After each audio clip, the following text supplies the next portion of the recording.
Abzanfo ya mama chiama makwa bebra so mamuni ama udo biso nsamo ya baba na no pe yeba na yede eba besomo ensam no edoso na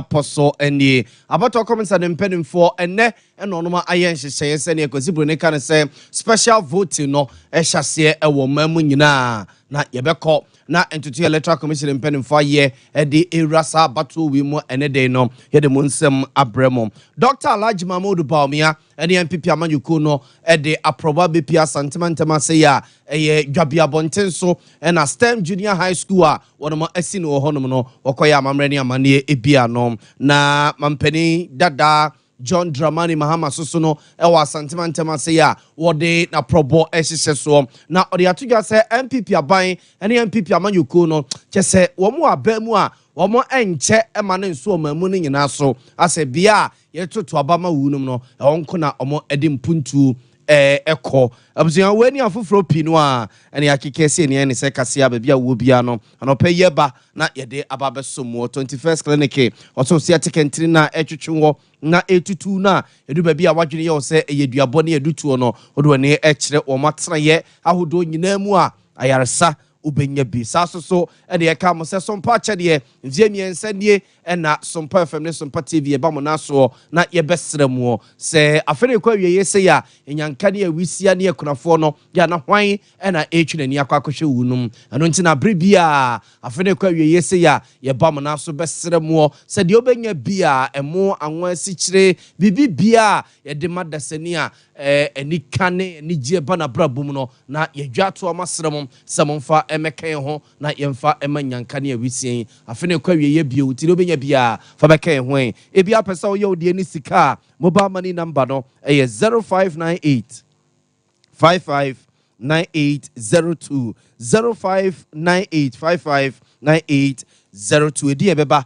Tarawan Media na se Blessed Foster busia we no enebo echirima no pay bebia wo bia no anopa yetimi abane ya ba besomo me de edi na ya abo amale bia boga yenye brena finsam no yenkomo ankasa emfa emamom yademo hyase edi efri abato komisare mpedimfo atena ye na enedai ena Ghana abato no hyase na sha hyase no ena abato na akwaye aposifo ensamtwefo ene adwumayefo a womo ebeboa abato komisare mpedimfo wo abato no a yebeto no mamu ni nyina eye memene da no womo no ena eto aba ene dei eno nti abato komisare mpedimfo chese wo sese a nipa be 131,000 ena womo ebeto aba ene dei na chese memene da no womo adwuma womo beye ede abo abato no nti no eno ena mahu akwako hia ma electoral commission mpedimfo aye sanhyehye we ya sa nipa wenum ebeto aba ewo omayemo na ma me Jane Mensa oda electoral commission no echirechirim se ne ne abato no besi akọ womo eye ne se abroso ano pay no nso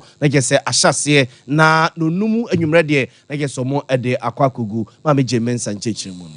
to conduct transparent, credible, peaceful elections. This starts with our special voting, which takes place on Monday, the 2nd of December, 2024. And it will commence at 7 a.m. prompt to 5 p.m. It will be held in each of the 328 special voting centers in all the 276 constituencies, including Sao, that is the Guan constituency. The maximum threshold for any polling station in the special voting exercise will be 750. This year, some 131,478 special voters will vote in the special voting exercise across the country. It is important to note that the votes from the special voting will not be counted on the Monday, the 2nd of December. The counting would be done on Saturday, the 7th of December.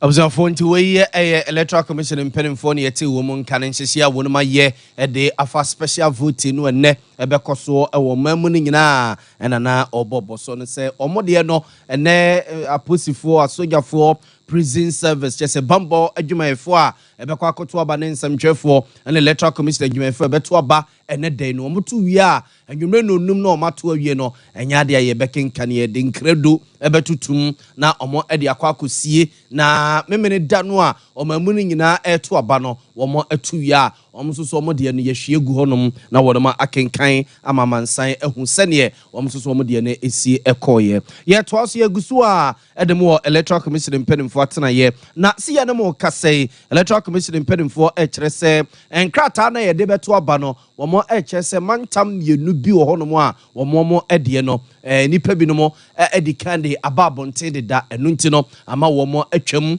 ama enei womo esaso akwako printed foforo electoral commission impedimfo kire se mantam bi etese eastern region and western region there si ye no mo kasei womo abato nkrata de kwasibru ne kan se ballot paper no wonoma atwede nyina asaso de abegu nkran ama omo eye nhihye na omo asaso aprinted foforo enu nti no entity a abeto Sompa FM ne Sompa TV nsem chefo apono so chese special voting no a enne ekoso wo mamu ni nyina no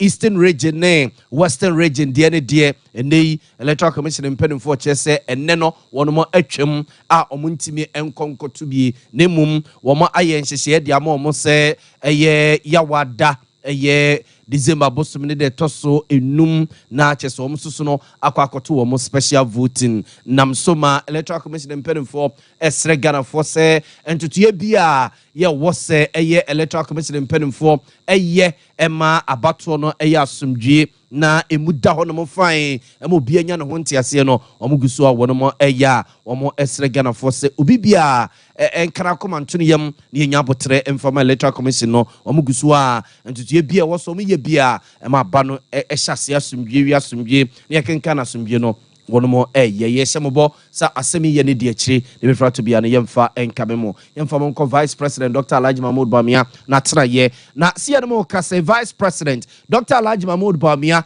ewo Asante Bantama say ya enra ena oba Asante mamu a eja probon kakra empesua bia na anu a oba Asante Bantama say bepa abro no wantimi anko nei wo ba no aba bebi wo Asante Bantama say enu nti no odne ekire dwabia bato empesua so ema da sebre otuo serebo STEM Junior High School a womo akukurosi Asante dwabe no wo ya amamre ne amane ebia no na vice president edin sem say atudwa wase fine na obia neba itimiako senior high school ena yeba baimo 2017 first budget 2017 ena yedi sabon so yedi free senior high school to budget and then if you were trying 3 SHS yankoda bako 5.7 million senior high school Niji pano se usha and then first no ayeba no na member no do so same man was senior high school. Now for every 100 boys here was 68 girls. And then assistant ye be pono obi aba to be called into ene man omoto so say member no e was senior high school omo adusi ya no so ekuini Observanti Vice President Dr. Alhaji Mahmoud Bawumia yete nenke na eno akire dasebre utu srebo na na adwabe manhene esoso ede abasobo ekoma Vice President Dr. Alhaji Mahmoud Bawumia ne MPP aban ewo sane munyam sha etise ya wo mo ede ahye no high conference hall and sana maybe of her BVIP reception okay because yeah also tough I go from Adama Ghana gas Adam Abama Ghana gas for Abeba Kuba my pepe and you know what I say you him Tiane e dey ha e ball like such a don't do back e we bell don Tiana that's our brand goes and collabo ball and do and we ball for na nyede Rama yeah, what hotel? Yeah, Dutch one. Mr. Dutch, you call it a Chebijo and still yeah, a beha. Until back at the same swap. Gabriel, Senior High School, Madarama, Musa Assembly Hall, amount. nkɔla mmaayewa no dɔɔso nkora te sɛ kyerɛ mmarima nti mosi girls dormitory ama Emmanuel hɔ. Observe na eno achire education minister Dr. Oseye Wadutwum so no edibi api so say. Other invited guests. And na niji da kese pa. Ya na yesusu se basic Ghana na esi na mudi mo dance. Why did so my Ghana junior high school when they did it, that's a job in my evening school way ever. My baby and now the damn cock for the initial on the age of free senior high school. Now, no, they are yeah, too so. Oh, yeah, too so. One came on the manifesto who said junior high school versus our Ghana. Now, so we are free senior high school, no baby, they are too so. Or see, minister yourself, mommy. Point way education minister Dr. Oseye Wadutwum na yete no enken yemfomo enfree Vice President Dr. Alhaji Mahmoud Bawumia atena ye ne yemfomo nkomampani dada John Dramani Mahama soso atena ye na sia ne mo kase wono soso ene ne dom ewo asantemantema se ya aprobo ya ene kira omo chechiro mo nsem nti ena omo ede omo ni akira asantemantema se na asantemampon ena kanema mpeni John Dramani Mahama ekoko pieye ena ochire se oman yi abribia mpipi amanyoko ba bedia de bia no kese oman na japade oman no esikanom ne oman ni mu adodode no omo nche ema no enso omamu ni nyina so se ne ya na NDC fo esi eye no NDC de se oto abama wo no mu wanto aba mfa ma wo mu wo mo ewa ba mu a wo mo eche mane so obi bia so na mom mpipi no ya na akwa ba bia ye toto abama wo mo nko a ena ya na sempuntu obi ombe ya wo mo ko no mo kokko se sa de no so enhyeda emu bia.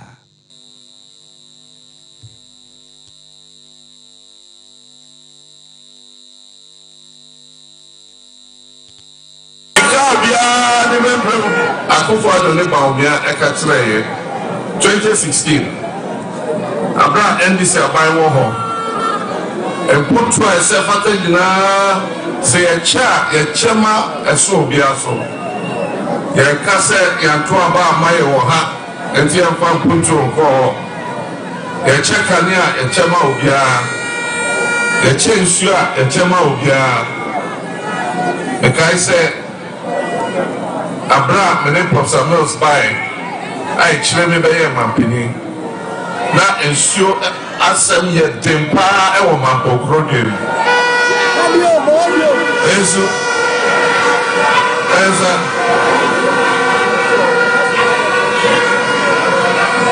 Professor Mills esuma me ko India and almost say almost kebia omo pese omo boa enkrobi e wo Ghana ene yensuo ho asem entemede enkro no koye ne de mampo dia ka ho Observe nti we ye mampani dada John Dramani Mahama ena yete no enken yedemo eko MPP amanyuku no mu ebio na Dr. Matthew Poku Prempe ena eyetu apemu de ama osodoko MPP amanyuku no ene Vice President Dr. Alhaji Mahmoud Bawumia na keso omumie no ena ekabum apre mampani adwa de ama MPP amanyuku no na Dr. Matthew Poku Prempe akopie kwada so agri college a ewo asantememu ema ode atudwa ba ne nhye ene aban ni tirimu pa owo edema agri college a ewo omamu no nyina ne kwane a aban befa wo no so na ode epegya kuayo ewo omayemu ode sansame tudwa wabra na kyese ode aprobo akwakopie kwada so abato empesua so. But I want to assure you that 7th December is a very important day in this country. Because 7th December is about the future of the country. For those standing here talking to you, certainly you are not part of the future of this country. For those of you sitting or standing and listening, you are the future of the country. All that I came to ask of you is to think about the future you want to be part of. As regards the main political parties contesting. Observant to a Dr. Matthew Puku Prempe and Yetin in which a year and Rasmi Jenny or woman Rasmi Fima, this year walk out so about so Professor Kingsley Nyako Sosono at the a piece to say. Sompa upon anima now or say a day as that is here, Emma Dr. Matthew Opoku Prempe. It's say now I am Minister for Education. Now me Executive Secretary of National Accreditation Board. Now by your assessment wa principal now now school no eco form. Now accreditation for now ISPA. Now ye je say school we any kwa say your man here there, a man corner ni. And I say me come as 20, kwada so 20, and ya there be see. Yen your penny, Dr. Matthew Prempe, and I'm making sure say yeah more na school we another into form. For Professor Kingsley Nyako ye Mrasibe Jenny or woman Mrasibe Fima this year, our quada so abato and Pesia so yentuaso na president wada Ghana Roman Asofo eku kesi nyina no eye Catholic Bishop Conference president eye Most Reverend Matthew Akwesi Jemfi na abano a abzanfo ye papa ho ne yakwa akoto no don for ye adomo a memene da ebe memene da da yenimu na ode kokobo ekode ama MPP ne NDC ne amanyuku ahodo ne nyina se wo a Ghana for ebede abato no bema wo no ni kwan se nipa binom ko girigina ba bi na se na amasa na ye ntiase esem ne ho ahwan no wo se sa ne manema no Ghana for enim de ye yenim de ye pe enim de beboa yen nti se abato no ba bi ebekwa akoto bia no Ghana for na akasa ye wo samanyuko bia etiase no som na ode eye adwuma Most Reverend Matthew Akwesi Jemfi nsem a wode atudwane Ghana for nyina ye pero se Ghana ni bia ye saade no sa asubie no ho adwuma ebi o ha ora ba atra na akofa adaka ko fa se nti so ye sa onye mampanyine no ana de ye to aba ma no ne ase ya asubie ko ye wo ti asubie na ye se ni nyina ye constituencies ye nkura agogo ya ye wo ho ne ye se ya asubie no Observant to a Most Reverend Matthew Akwesi Jemfi, one and Ghana Roman Asofo nyina omo eku kese wadano se president. Na no actually and Mrasibe Jenny or woman Mrasibe Jefima this year or when chi abaton pesia so edibi epi so. Ahu asundwie e wose ye faso to abatwe mu ni se nya ye pa enye ye ina ya sede se betimi amasundwie Yami and Osi Brebia Yaka. So Yamin is in India. Mobi Uncle for two, Mobi Uncle for Rese. Obi Obe Pimus of Koyabi and Bisansa on the Baway. Observe we a Mrasibe Jenny or woman Mrasibe Fima this year when Chiabaton Pesia Honorable Alaji Sedu Haruna ena yetenin king yegusua demu abatunum na crop ya sante kotoko hene opem so say to otosum you know de efutu akwa magana man se siasa ne nso a abato no ba beduru ho no mu se ya obon se difui ena mehwe petete krem no we na ehuredi kan mehwe petete krem no we benya mane se we susu benya se crop ya sante kotoko hene de efutu akwa magana man se akade eni na chese enefua be num ni nsiame ye kwa akoto obei hwe eni yankwa nkutietie asofo bia na yenko nkoto aba na yenko kire ya dwene nko yidi efi se obebo yen ewo yempuntu mum we ayemra na se wu ahene akwakosi krobia sante kotoko hina nemu odwumedie kese ne mpa bodwumedie a ekoso ewo eye omayimu na kwaku amankwa asa akode ensemu a wode etudwa ema krobia sante kotoko hine eni sese enche biara na Ghana fo yekokoto aba yeru asem kan kire mu enkonhwefo atrufo abagana ha false prophet was we benya ese ni pakura nya was ni ewiem de beleba and yekokoko yentie because wakase we benya no wanya no na de be akofa so ba and yentie ɛna ɛyi si owiem ada kofa ntɔkɔba no na kɛn nyinaa de abotrɛ de ɔdɔ ne mpaebɔ ɛtae abato yɛ akyi sɛdeɛ ndɛ kɛmɔfo kɛseɛ nyinaa yɛhyia ha ne yɛbɔ mpayɛ ɛpa asomdwoeɛ ɛma Ghana aba bɛtoe akɔ yie ma pasapasa bi ansi a anka bɛyɛ dɛ bɛyɛ ka Ghana bɛyɛ kama ɛdɛ ndeɛ sɛ akontɔkwa ɛwɔ sɛ nyinara yɛde ɔdɔ ne abotrɛ ɛto aba yi.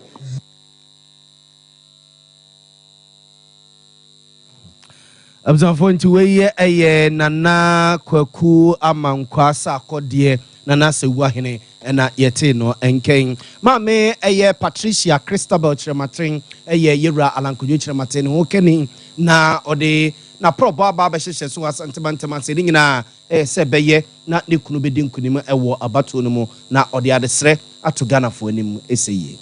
A lot for the drivers. In the first place, what do we see? Anytime you go to the pump, there's an increase in fuel prices. We are not even told, and it just comes as a surprise. What Alan will do when he comes into power, when he's voted as president, is that he will put measures in place to keep the fuel price stable. This is our problem, to keep the fuel price stable. If we have stable fuel prices, we have we also will have our spare parts having a stable having stable prices, and then the passengers will also have a stable price to a stable rate. Abzanfo nti weye eye mame Patricia Christabel Chirematin ura Alan Kojo Chirematin ho kani na yete no enken ejina we su na no pay nsam ne ye de siasa ni asore ama o man hina asaso atrase bio e de ade ache bi adwumadi ato amoso medin